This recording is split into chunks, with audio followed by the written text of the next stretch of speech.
Amigos queridos, nós nos curvamos diante da grandeza do amor de Deus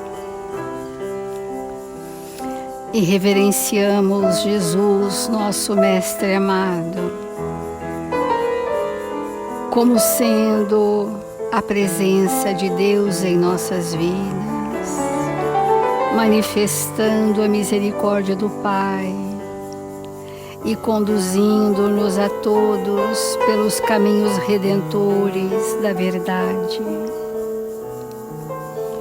Mestre amado Jesus, que nos envia os seus mensageiros para nortearem os nossos passos, tarefeiros incansáveis da sua seara, que vem ter conosco nesta manhã, para envolver-nos em vibrações de bom ânimo e alegria, esperança e coragem, para que, fortalecidos nestes ideais, de aprendermos a servir em seu nome, aqui estamos.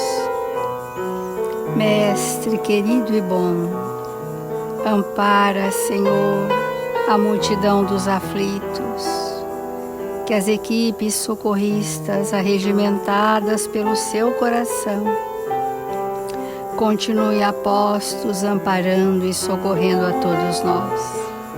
Assim, Mestre amado, com paz e esperança em nossos corações, iniciamos as reflexões desta manhã.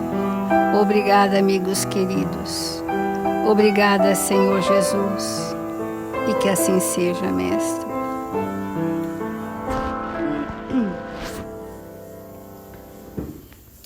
Do Evangelho segundo o Espiritismo, os trabalhadores da última hora.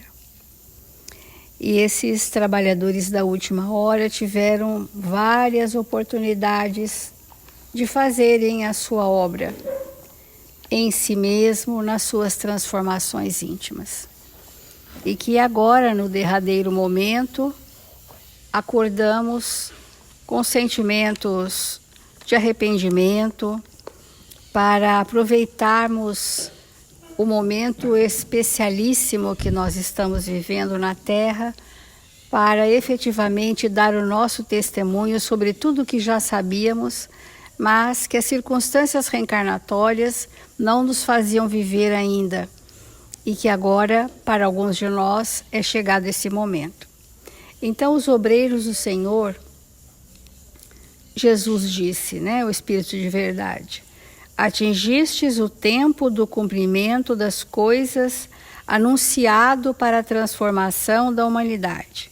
Felizes serão aqueles que tiverem trabalhado na seara do Senhor com desinteresse e sem outro móvel senão a caridade. Então, o móvel da caridade é o móvel absolutamente desinteressado e só pratica esse valor aqueles que desprendem dele virtudes espontâneas. Quando a mulher hemorroíça toca as vestes de Jesus e ela imediatamente estanca a sua hemorragia, Jesus disse: uma virtude se desprendeu de mim, porque virtudes se desprendem espontaneamente na psicosfera daquele que a possui. Porque o espírito que é imbuído dos sentimentos nobres, ele não tem como segurar, conter a nobreza dos seus valores morais. Elas se expandem energeticamente no seu campo vibratório. E as pessoas se beneficiam dessas vibrações espontâneas, que são consequências dos sentimentos enobrecidos, dos pensamentos alimentados por nobres ideais, espíritos acostumados a sacrifícios pessoais, que já exercitam a renúncia, que têm alguma experiência sobre o perdão e que sente que a dor do outro toca os seus sentimentos na compaixão e na piedade. Então, esses são os obreiros do Senhor. E ainda Emmanuel nos traz, no Fonte Viva, uma lição especialíssima que vai falar também desses obreiros. Ontem nós falamos dos obreiros do Senhor enquanto discípulos, ou seja, aprendizes da experiência de Jesus na terra, da boa nova do reino de Deus, aprendizes do Evangelho de Jesus, né? E que tanto podem ter sido aqueles primeiros cristãos, quanto hoje podem serem aqueles de nós, espíritos que já estamos buscando despertar. E não podemos nos isentar dessa responsabilidade, porque um dia todos chegaremos ao discipulado, porque sendo Jesus o espírito que coordena, dirige, conduz o planeta Terra, e sendo ele o nosso caminho, eu sou o caminho, a verdade e a vida, ninguém vai ao Pai senão por mim, não chegaremos a Deus se não for pelos caminhos percorridos por Jesus. Porque os mesmos caminhos que Jesus percorreu, nós percorreremos dentro da temática reencarnatória que nos é própria. Essa é a diferença proporcional. Nós teremos que dar a face àquele que nos bate, né? Nós teremos que renunciar a tudo e a todos para servir, o exercício incondicional do perdão e tudo aquilo que são as máximas que Jesus trouxe na Terra, que era amar ao próximo como a si mesmo, fazendo aos outros o que nós gostaríamos nos fosse feito. Essa é a dinâmica da metodologia de Jesus na Terra. E essa mensagem do Emmanuel vai falar dos apóstolos, que há uma grande diferença, segundo Emmanuel, entre discípulos e apóstolos. Os discípulos são os aprendizes, os apóstolos são os grandes educadores do Espírito, né? Então diz assim, uma citação de Paulo na primeira epístola aos Coríntios: porque tenho para mim que Deus a nós, apóstolos, nos pôs por últimos, porque os últimos serão os primeiros, como condenados à morte, porque todos tiveram martírio. Pois somos feitos espetáculos do mundo, dos anjos e aos homens.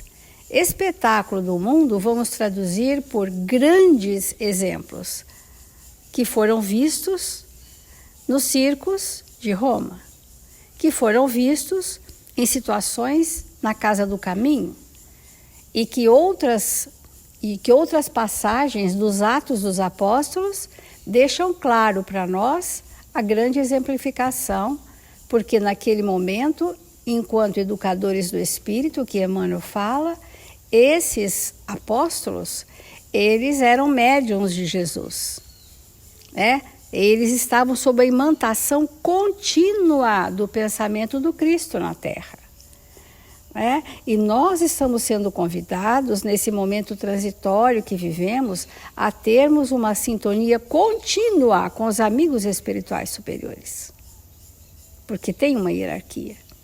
Nós alcançaremos, talvez, por um grande esforço pessoal, os espíritos com os quais nós fomos construindo simpatia ao longo de décadas de existência, para que eles pudessem de nós se aproximarem, de todos nós indistintamente, e sermos espíritos médiuns da esperança, médiuns da paz, médiuns do otimismo, médiuns do bem e médiuns da verdade. E essa mediunidade a que nos referimos, a mediunidade educativa e iluminativa, da sintonia constante com os espíritos superiores. Porque se nós quisermos sair da ganga do arrastamento, que essas vibrações de torpor estão arrastando a multidão da Terra, nós precisamos estar um tom acima. E para isso, nós precisamos ancorar os nossos pensamentos na sintonia dos bons espíritos, como, por exemplo, Emmanuel, né, Eurípides Barçanufo, Bezerra de Menezes, que são tutores a serviço do Cristo na Terra. Então, diz Emmanuel, o apóstolo é o educador por excelência. É porque é diferente ensinar e educar, é muito diferente, né? Nele residem a improvisação de trabalho e o sacrifício de si mesmo, para que a mente dos discípulos, que serão os seguidores dos apóstolos, se transforme e se ilumine rumo à esfera superior. Então, é uma doação de si mesmo. O que nós temos para doar de nós mesmos? Muitas vezes temos afazeres, né? Temos comportamentos.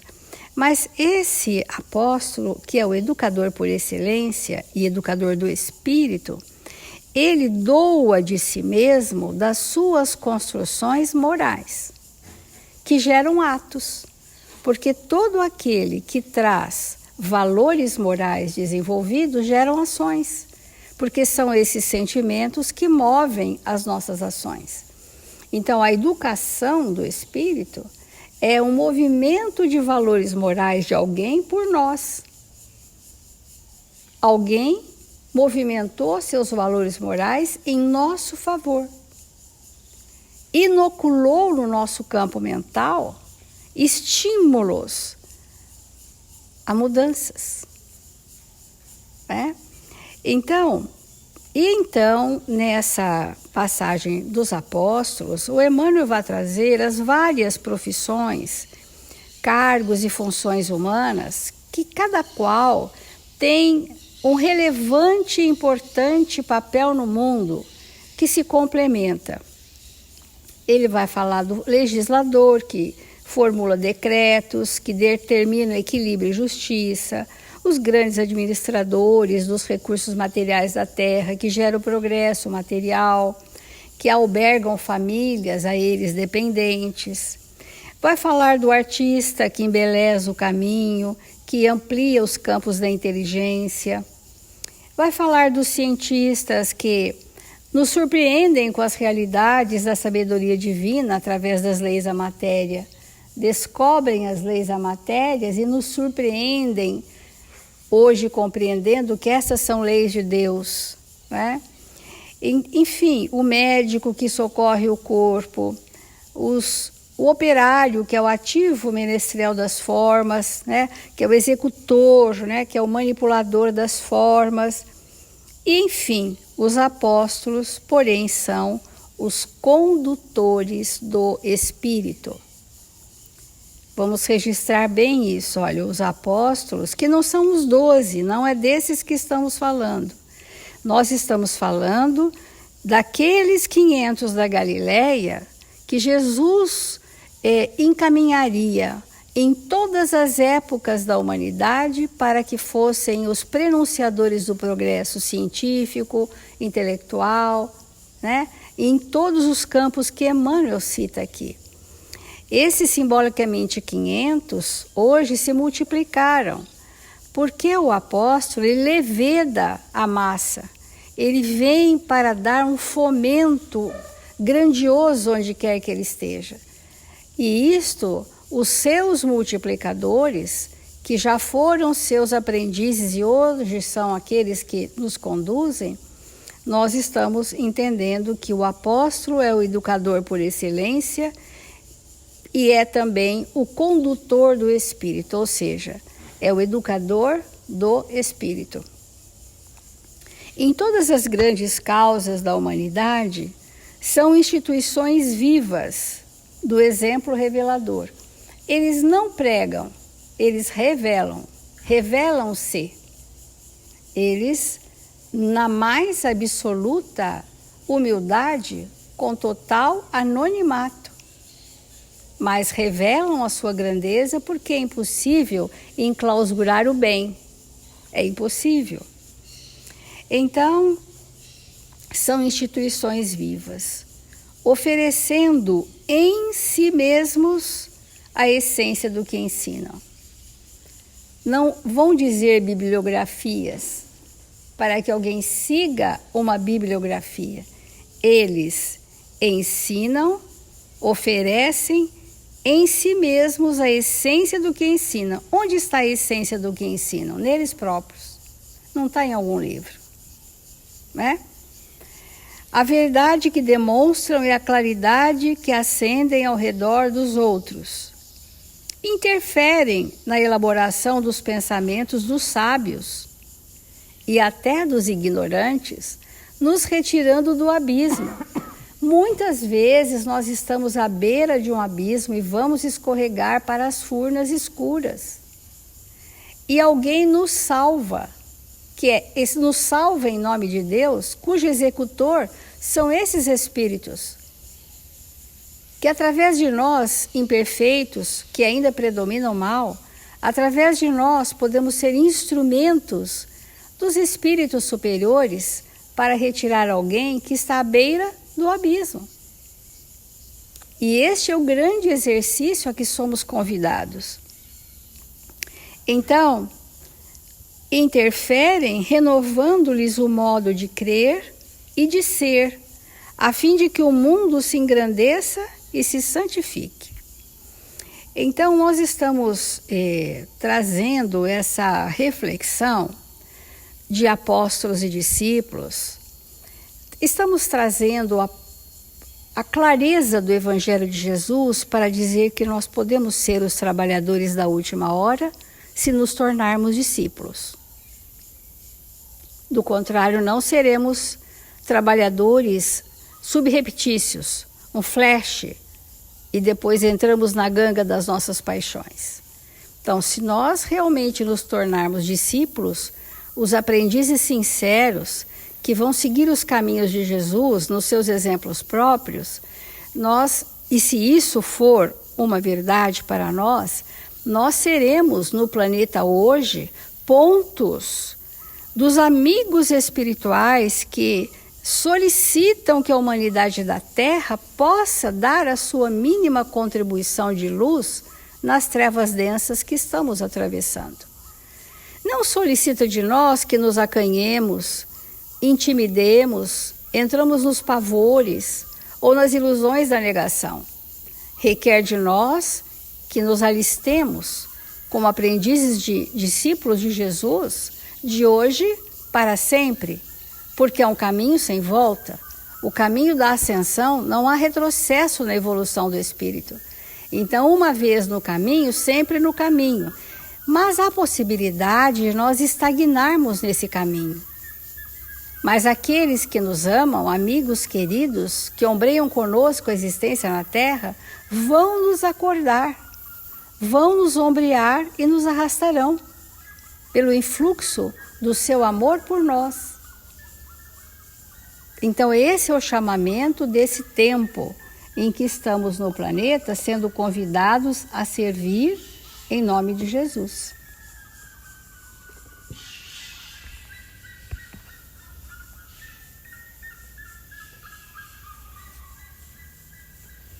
Todos nós estamos na Terra a serviço de Jesus, sem nenhuma sombra de dúvida. Mas nem sempre, ou quase nunca, nós assumimos essa tarefa. Porque, sendo Jesus o governador espiritual da Terra, todos nós viemos com a sua anuência. Jesus permitiu que nós estivéssemos aqui e agora, para que pudéssemos colaborar na grande obra, na obra de Deus. Então, é claro que chegando aqui, muitas vezes as facilidades que a vida nos traz em algum momento nos distancia daquilo que realmente viemos realizar primeiramente conosco. E às vezes as dificuldades também nos distanciam. Porque tanto facilidade quanto dificuldade pode impedir que nós realizemos o que nós viemos fazer na Terra como obreiros do Senhor. Como a Célia colocou, Para que nós possamos dar conta disso, temos que nos tornar discípulos. E quando o Evangelho diz assim: felizes aqueles que tiverem trabalhado na seara do Senhor com desinteresse e sem outro móvel senão o da caridade, ele está dizendo para nós que nós vamos cumprir o que viemos fazer na terra quando nós sentirmos no fundo da nossa alma o desejo mais profundo de realizarmos aquilo que viemos fazer com uma única recompensa: a recompensa de sermos instrumentos do bem e da caridade. Porque quando a gente faz alguma coisa, na qualidade de obreiros do Senhor, nós não temos interesses pessoais. Nós não queremos favores do céu, nós não queremos destaque, nós não queremos nada. Nós desejamos apenas e tão somente sermos instrumentos do bem e da caridade. Porque quando nós nos tornamos esses instrumentos, nós nos tornamos espíritos ditosos, felizes. Porque o obreiro do Senhor é o espírito, sem nenhuma sombra de dúvida, feliz. Ele não é amargurado, ele não é entristecido, ele não vive derrotado. Porque se ele se transforma nesse instrumento do alto, ele vive a vida plena. Porque Jesus disse para nós: eu venho para que vós tenham vida. Hã? Tenha vida. E vida em abundância. Então, às vezes, a gente vai num velório e olha para aquele irmão que está se despedindo da existência e pensa assim: nossa, nunca viveu. Morreu sem ter vivido, sem ter sido o instrumento do bem e da caridade. Viveu para gozar, entre aspas, a vida, os prazeres da alimentação, os prazeres da beleza, os prazeres das sensações de toda ordem. Viveu pelo mundo viajando, às vezes de continente a continente, às vezes é só na cabeça, viajando na cabeça. Nunca saiu do lugar, né? Nunca foi nem na cidade vizinha 10 quilômetros, 20 quilômetros. Mas viveu viajando, viveu distante da sua própria realidade. Então a gente vai ali e olha para aquele irmão e fala: meu Deus, que é aquela passagem que Jesus disse: deixe que os mortos enterrem os mortos. Quando Jesus diz isso, é quem? Tem um morto vivendo com outro morto. Porque muitas vezes, em várias existências, enquanto nós não nos tornamos obreiros do Senhor, nós somos como mortos. Aí um dos nossos, que também é morto, morre. Então o morto vai enterrar o outro morto. Porque ninguém ali viveu. E nos tornarmos obreiros do Senhor é viver. Então, às vezes, a nossa vida, naquele momento, naquela década, naquela semana, naquele mês, naquele tempo, se torna muito difícil de viver.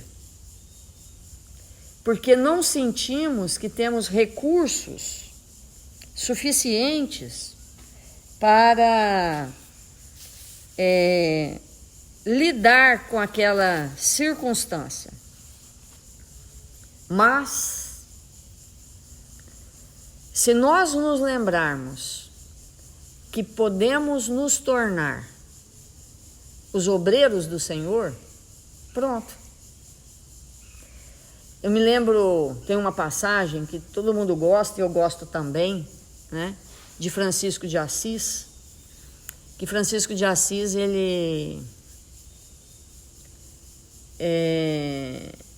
a coisa que ele mais queria era ser pobre. Porque ele pensava que se ele fosse pobre, não tendo nada, ele seria realmente, verdadeiramente feliz. Porque não ficaria apegado a nada, porque poderia servir o tempo todo. Então, ele busca aquela circunstância como obreiro do Senhor. Não que nós precisamos disso para servir o Mestre, né? De maneira nenhuma. Nós vamos ver espíritos que trouxeram o compromisso com o recurso material, sendo muito mais obreiros daqueles miseráveis que caminham pela rua, né? Então não é de dinheiro que nós estamos falando. E aí o que acontece? Ele junta ao redor dele um número muito grande de pessoas, muito grande, que são seus seguidores, que passam mais de 200. E onde junta muita gente, o que acontece? Personalidades diferentes, pessoas que pensam de outra forma e que nem sempre comungam exatamente como deveria comungar daquela ideia, e ele começa a ficar atormentado, porque ele vê que entre eles, seus irmãos, começa a haver dificuldades de relacionamento. E ele começa a ficar entristecido, muito entristecido. E o Frei Leão, que era sempre o companheiro, olha para ele e fala, mas o que está vendo? Aí ele relata a angústia que ele estava vivendo, de desavença, daqueles que não queriam viver a pobreza que ele pregava, já estavam dispostos a determinadas negociações. E ele estava vendo que aquela ordem que ele havia criado estava ficando absolutamente comprometida.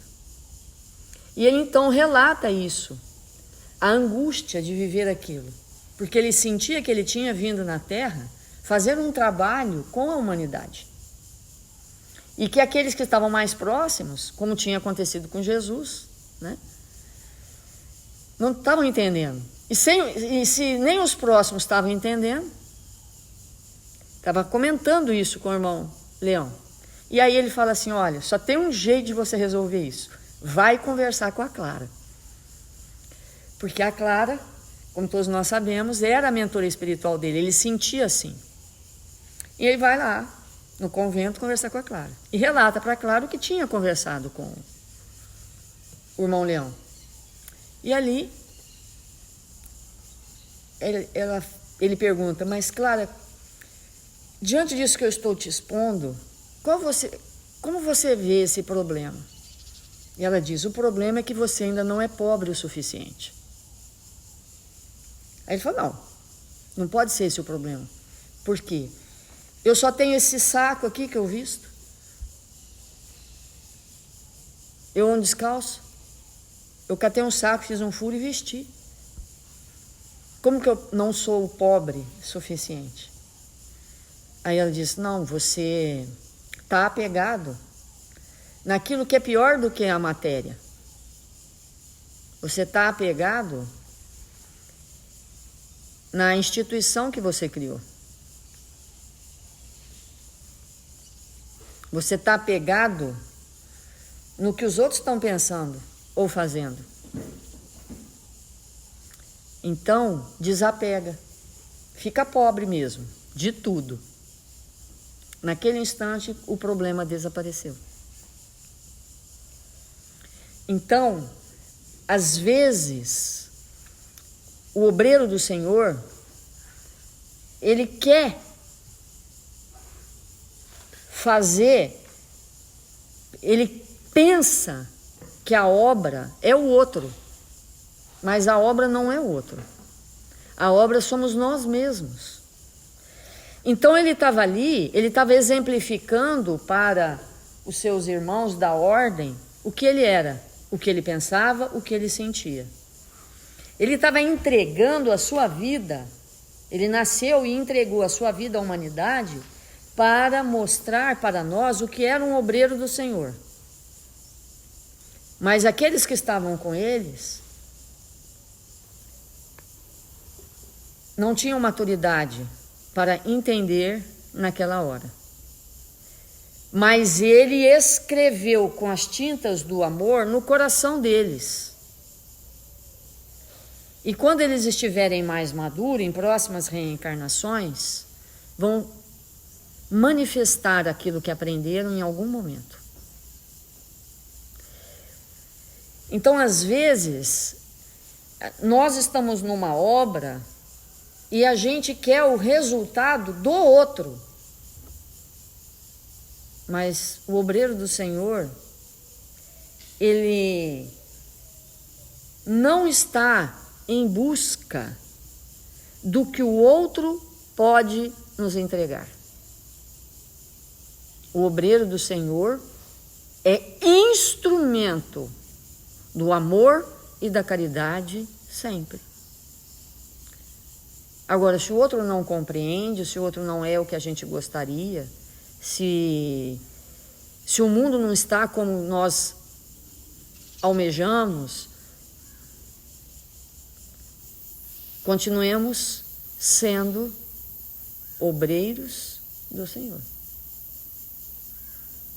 Sem nenhuma expectativa quanto à empresa que nós trabalhamos, o centro que nós contribuímos, os filhos, os familiares, os amigos, sem nenhuma expectativa com relação a nada.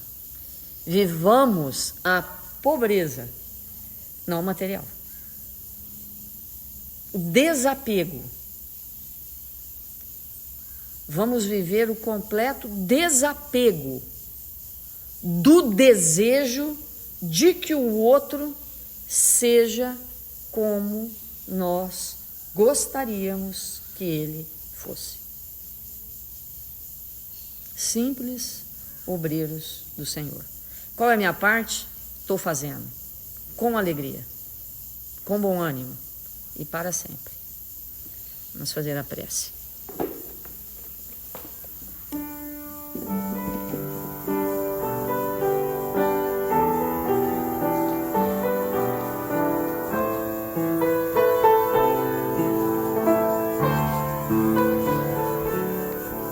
Senhor Jesus, divino amigo das nossas vidas, nós nos encontramos aqui, Senhor, desejosos de aprender a servir em Seu nome, Mestre. Toma as nossas mãos, toma os nossos braços, Senhor, toma nossa mente e opera através de nós para que o bem se instale ao nosso redor. Que nós sejamos os espíritos desejosos de servir-te na causa do bem na terra. Que sejamos nós, Mestre, a sermos os obreiros do Senhor. Que possamos desempenhar as nossas tarefas como o Senhor deseja para nós, aonde quer que nos encontremos. Ampara-nos, fortalece-nos, revigora-nos o ânimo, Mestre, e permite que possamos ser instrumentos do Seu amor na terra. Ampara, Jesus, todos os nossos irmãos registrados nos cadernos de vibração da nossa casa, das casas irmãs. Ampara, Senhor, todos os nossos irmãos em humanidade que se encontram necessitados de prece, de amparo, de luz, de saúde espiritual e física. Que esta equipe generosa de espíritos que nos amam possam se cercar de nós e que possamos doar do que temos de melhor no nosso ectoplasma para servir em seu nome. E nesta manhã gloriosa, queremos te agradecer, porque estamos aqui, Senhor, na terra, e possamos despertar para as realidades do Espírito. Que o Senhor verta seu olhar doce e misericordioso sobre o Brasil, convocando todos os brasileiros a se tornarem cristãos, exercerem seus papéis, suas tarefas na obra resplandecente do Evangelho na terra do Cruzeiro. Que o Senhor nos abençoe e nos fortaleça, hoje e sempre. Que assim seja.